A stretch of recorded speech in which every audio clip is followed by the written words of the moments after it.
नमस्कार दोस्तों, स्वागत है आपका मेरे YouTube चैनल MPPSC अड्डा में। आज मैं आपके लिए भारतीय संविधान के 500 वन लाइनर फैक्ट लेके आया हूँ। ठीक है, तो ये वीडियो 5 पार्ट में होगा। एक पार्ट में मैं 100 क्वेश्चन कंप्लीट करूँगा, क्योंकि अगर एक ही पार्ट बना दूँगा तो वीडियो बहुत ज़्यादा लंबा हो जाएगा। तो चलिए क्वेश्चन देख लेते हैं। पहला क्वेश्चन है, एक दल के रूप में संविधान सभा की रचना हेतु 1924 में संविधान सभा का विचार किस पार्टी ने प्रस्तुत किया। ठीक है, तो ये किसके द्वारा किया गया था? तो ये स्वराज पार्टी के द्वारा किया गया था। ठीक है, तो संविधान सभा के विचार किस पार्टी ने प्रस्तुत किया था? तो ये स्वराज पार्टी ने किया था। और कब किया था? 1924 में। ठीक है, व्यक्तिगत तथा औपचारिक रूप से 1934 में संविधान सभा के गठन का विचार सर्वप्रथम किसने दिया?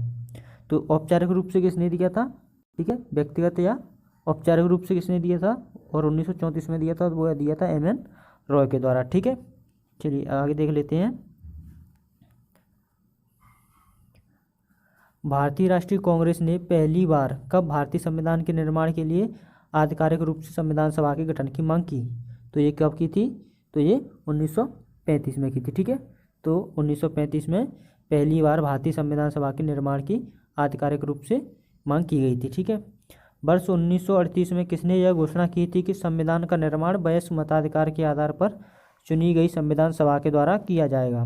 तो ये पंडित जवाहरलाल नेहरू ने इसकी घोषणा की थी। ठीक है, चलिए अगला क्वेश्चन देख लेते हैं।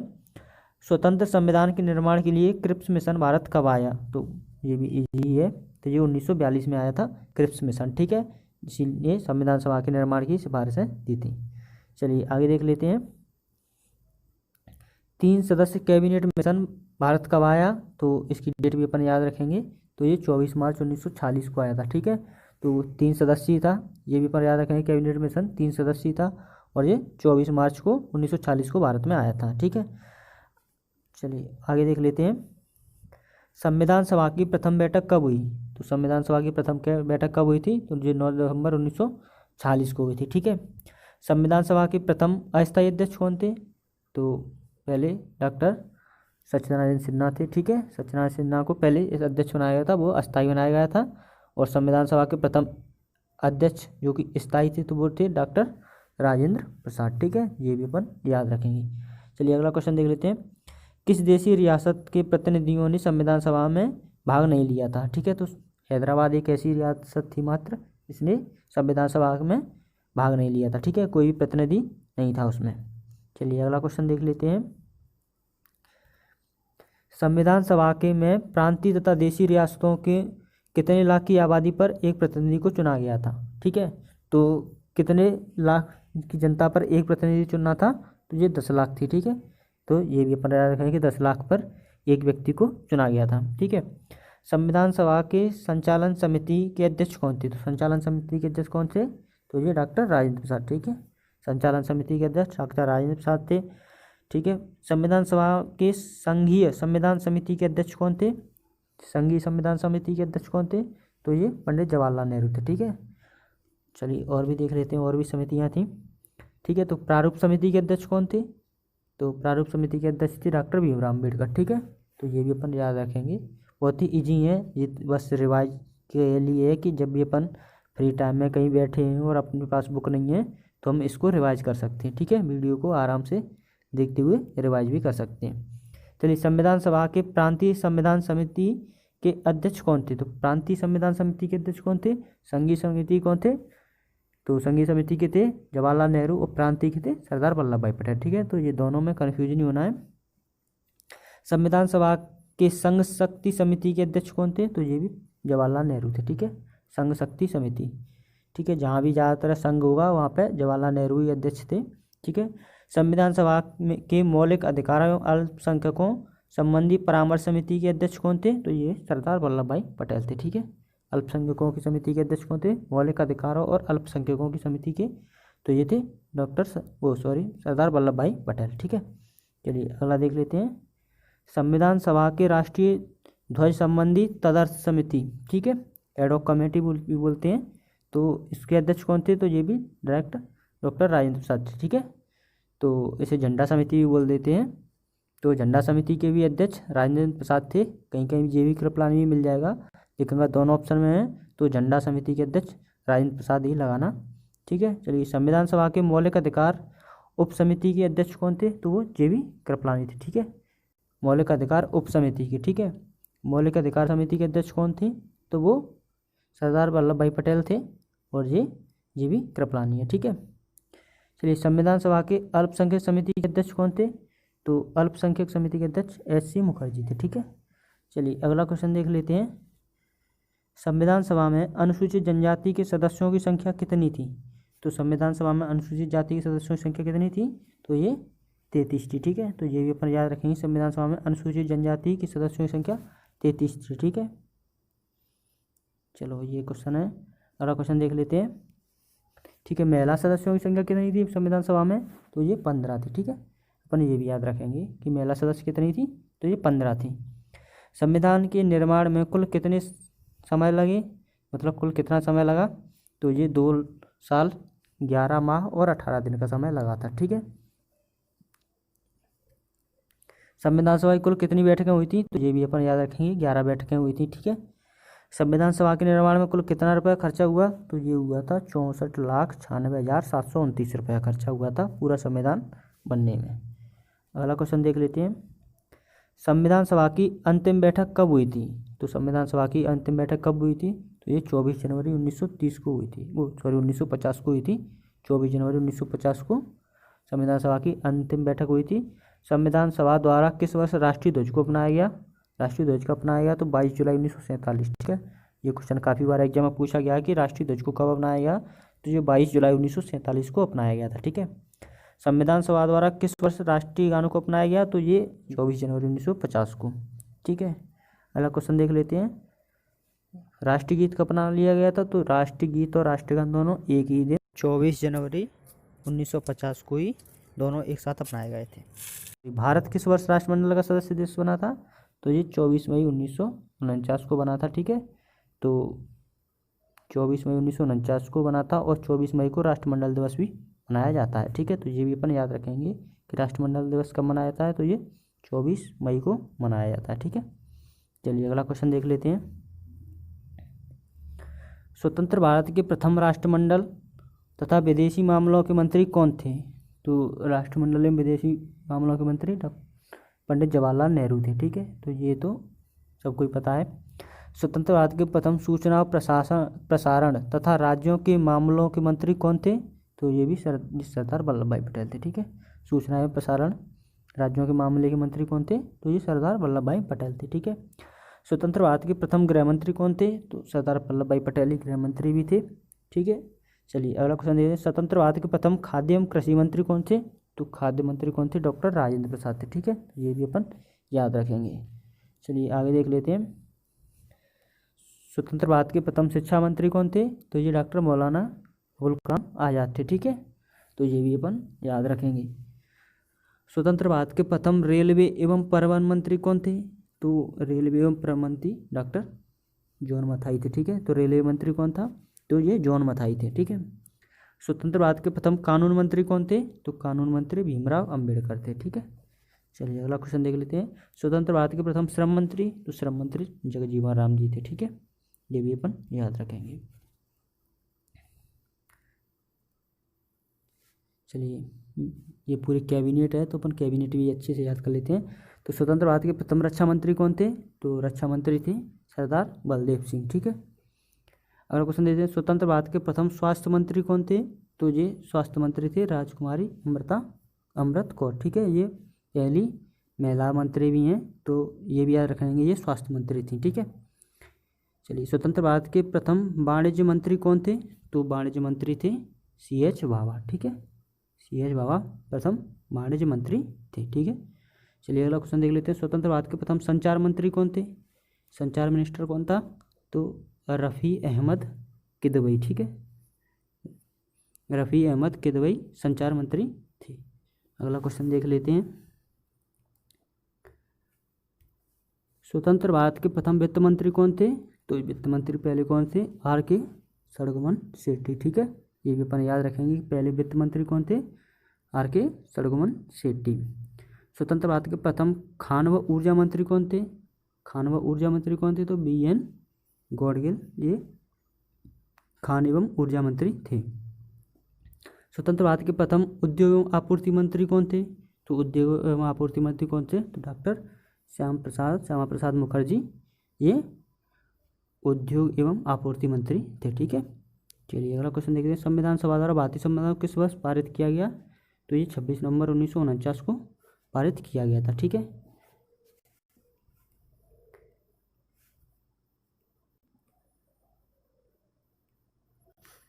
मूल संविधान में अनुच्छेदों की संख्या कितनी थी? तो अनुच्छेदों की संख्या कितनी थी? तो 395 थी। ठीक है, मूल संविधान में कुल कितने भाग थे? तो ये 22 भाग थे। ठीक है, मूल संविधान में अनुसूचियों की संख्या कितनी थी? तो मूल संविधान में अनुसूचियों की संख्या 8 थी। ठीक है, संविधान सभा के सभी समितियों में सबसे महत्वपूर्ण समिति कौन सी थी? तो सबसे महत्वपूर्ण समिति थी प्रारूप समिति। ठीक है, संविधान सभा में प्रारूप समिति का गठन कब हुआ? तो ये हुआ था 29 अगस्त 1947 को प्रारूप समिति का गठन हुआ था। ठीक है, चलिए अगला क्वेश्चन देख लेते हैं। भारतीय संविधान में किस दिन भारतीय संविधान को पहली बार पढ़ा गया?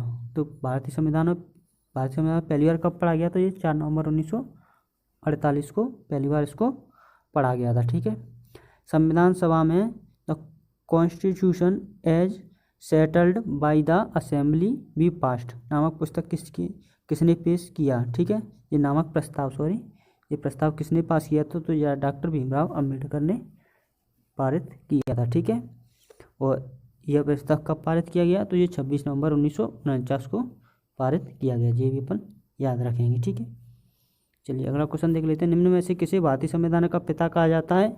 तो डॉक्टर भीमराव अम्बेडकर को भारतीय संविधान का पिता कहा जाता है। ठीक है, ये भी अपन याद रखेंगे।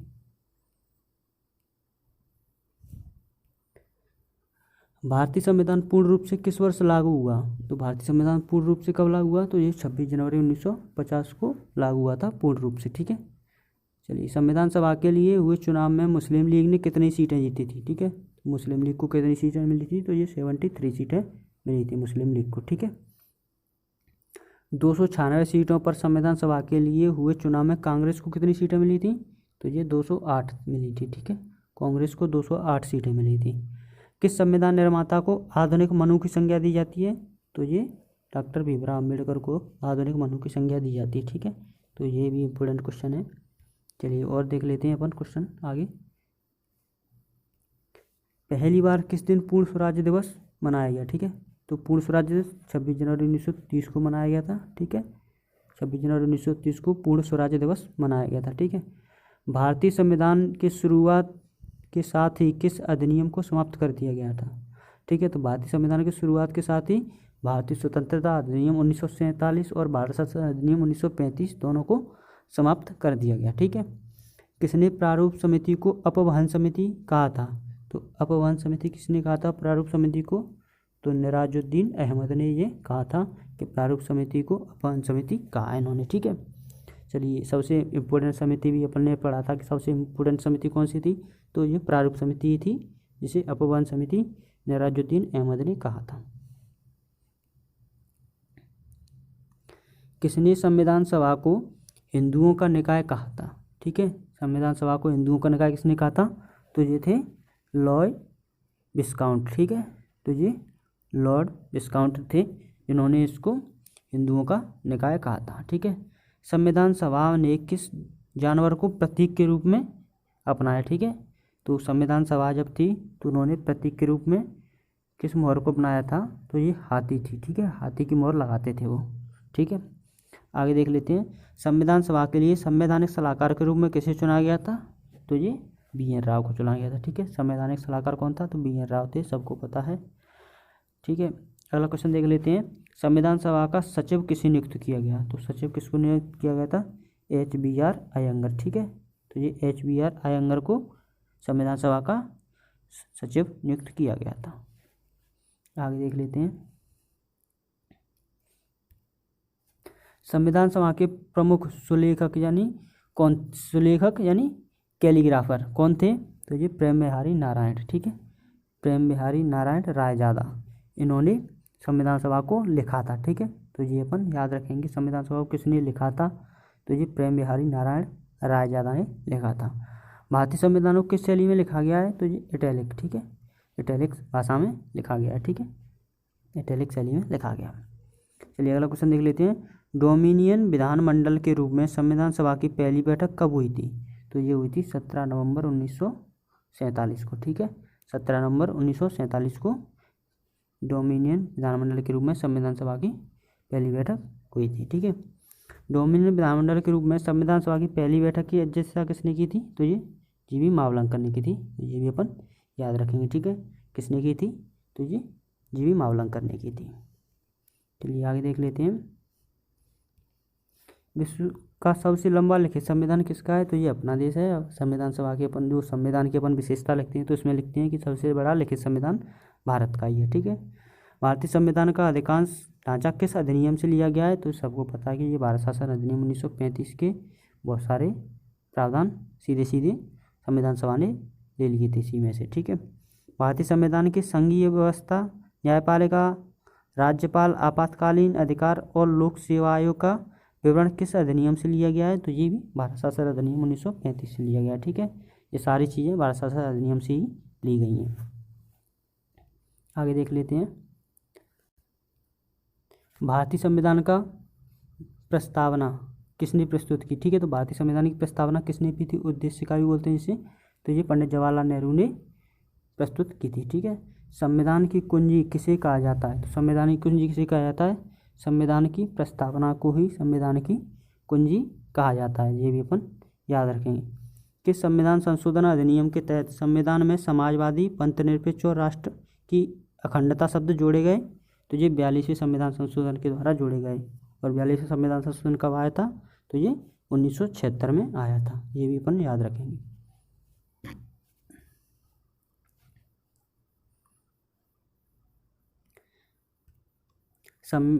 मौलिक अधिकार संविधान की सर्वोच्चता तथा न्यायपालिका की स्वतंत्रता किस देश के संविधान से लिए गए हैं? तो ये अमेरिका से लिए गए हैं, ठीक है। न्यायपालिका की स्वतंत्रता, मौलिक अधिकार, संविधान की सर्वोच्चता, ये सारे प्रावधान अमेरिका से लिए गए हैं, ठीक है। निर्वाचित राष्ट्रपति एवं उस पर महाभियोग, उपराष्ट्रपति, उच्चतम एवं उच्च न्यायालय के न्यायाधीशों को हटाने की विधि किस देश के संविधान से लिया गया है? तो ये भी अमेरिका से ही लिया गया, ठीक है। न्यायपालिका से संबंधित जितने भी प्रावधान हैं मोस्टली अमेरिका से ही लिए गए हैं। चलिए आगे देख लेते हैं। भारतीय संविधान में वित्तीय आपातकाल का प्रावधान किस देश के संविधान से लिया गया है? ठीक है, तो वित्तीय आपातकाल कहाँ से लिया गया है? वित्तीय आपातकाल का प्रावधान कहाँ से लिया है? तो ये भी अमेरिका से लिया गया है वित्तीय आपातकाल, ठीक है। भारत में संसदीय शासन प्रणाली तथा एकल नागरिकता का प्रावधान किस देश के संविधान से लिया गया है? तो ये ब्रिटेन के संविधान से लिया गया, ठीक है। संसदीय शासन प्रणाली और एकल नागरिकता, ठीक है।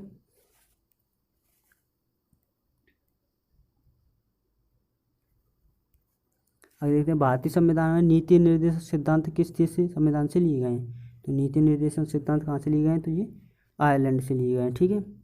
भारतीय संविधान में राष्ट्रपति द्वारा राज्यसभा के सदस्यों को मनोनयन किस देश से संविधान से लिया गया है? तो सदस्यों को जो मनोनयन किया जाता है राष्ट्रपति के द्वारा राज्यसभा में, तो ये किस देश के संविधान से लिया गया है? तो ये आयरलैंड के संविधान से लिया गया है, ठीक है। आगे देख लेते हैं। केंद्र एवं राज्यों के बीच संबंध का प्रावधान किस देश के संविधान से लिया गया है? तो केंद्र एवं राज्य के बीच संबंध कहाँ से लिया गया है? तो ये ऑस्ट्रेलिया से लिया गया है, ठीक है। केंद्र एवं राज्यों के बीच संबंध का प्रावधान ऑस्ट्रेलिया से लिया गया है।